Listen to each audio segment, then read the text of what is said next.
Olá, povo de Deus, sexta-feira depois da Epifania, 7 de janeiro de 2022.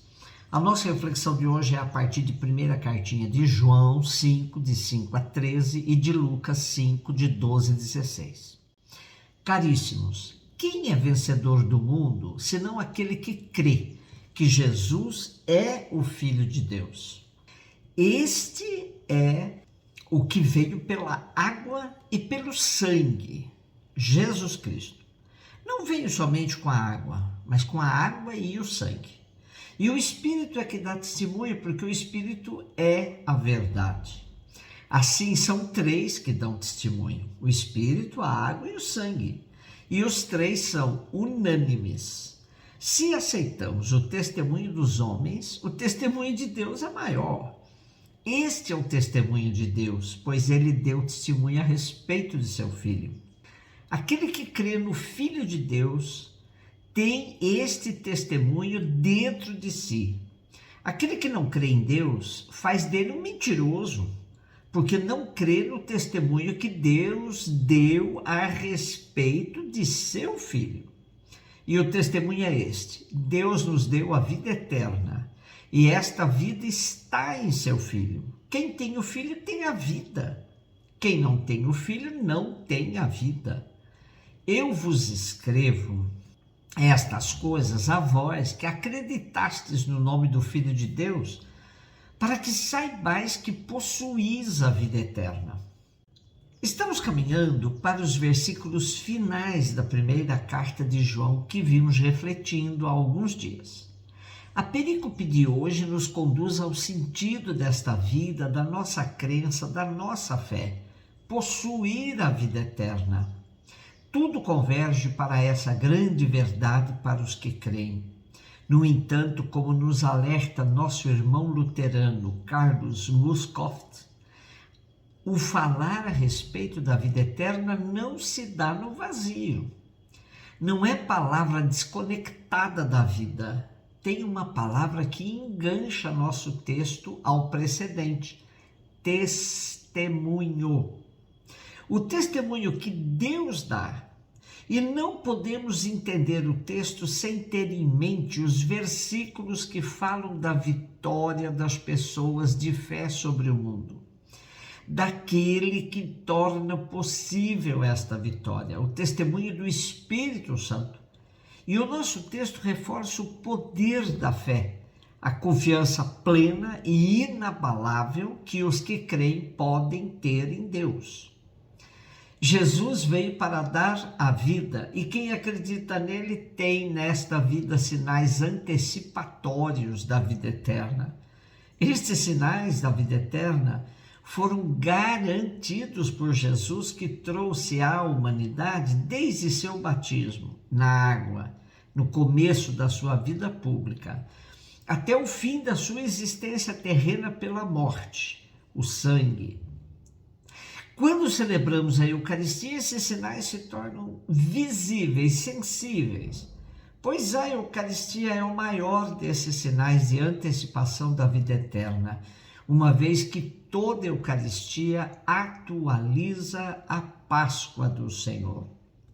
O testemunho tríplice e concorde que se funda na manifestação de Deus em Cristo, seu Filho, por meio do Espírito, da água e do sangue, é a garantia da veracidade da missão de Jesus, exigida pela lei judaica, pois tudo tinha de ser testemunhado por 2 ou 3 pessoas ou testemunhas.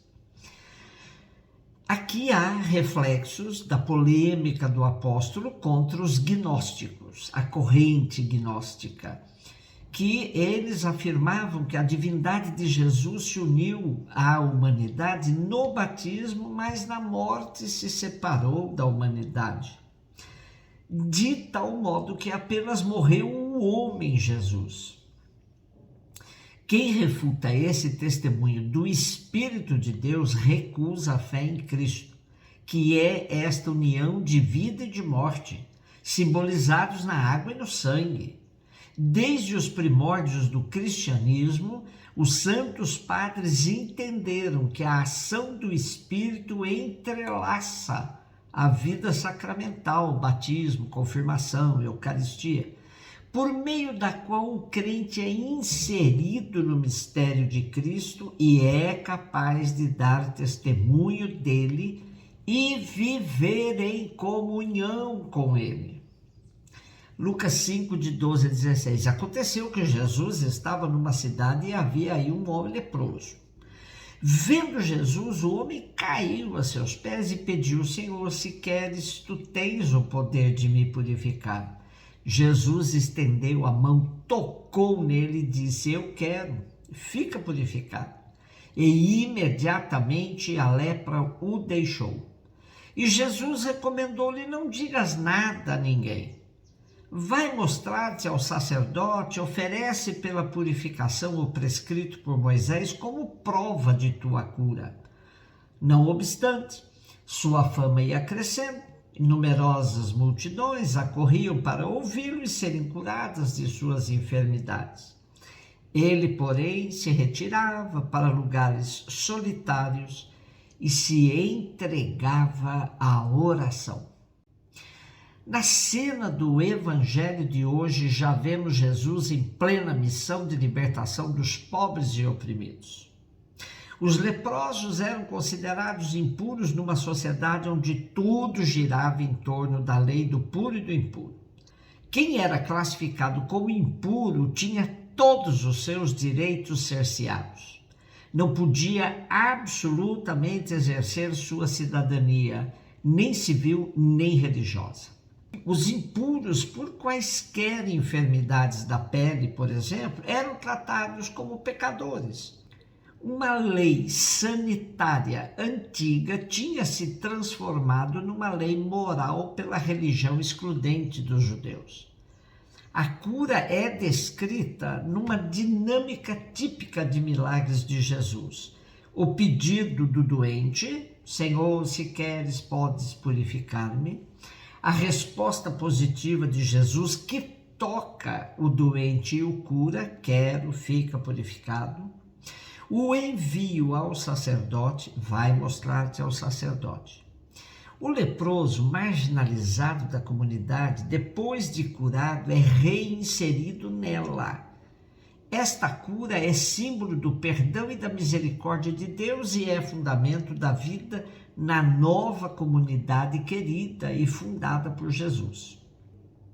Ao mandar o leproso apresentar-se ao sacerdote, além de cumprir a lei, pois quem podia dar o certificado da cura era um representante legal da religião judaica, Jesus queria dar à religião judaica um testemunho claro de sua presença messiânica no meio do povo, pois o judaísmo considerava a cura da lepra como um sinal messiânico. Isso fica evidente no relato de Lucas, quando ele afirma que por esses sinais a fama de Jesus se espalhava. De fato, apesar de Jesus pedir ao leproso que não dissesse nada a ninguém sobre sua cura, podemos imaginar que o simples fato de um homem curado poder voltar ao convívio social e religioso já era suficiente para o anúncio da sua cura. Isso ia dificultando cada vez mais a movimentação livre de Jesus.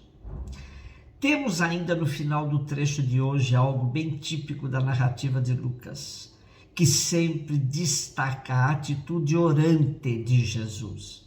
Enquanto sua fama se espalhava, ele se retirava para lugares solitários e se dedicava à oração. Já dissemos aqui sobre o possível conteúdo da oração de Jesus. Ora, pelas circunstâncias descritas, pode-se deduzir que se tratava da sintonia com o Pai no cumprimento de sua missão. Esse leproso anônimo seguramente levava Jesus a agradecer ao Pai pela sua cura e a suplicar-lhe forças constantes para que outras ações como essa fossem possíveis. Orar, além disso, é abandonar-se nas mãos do Pai e aceitar com liberdade seu desígnio de amor sobre nós. Por isso cantamos: a melhor oração é amar.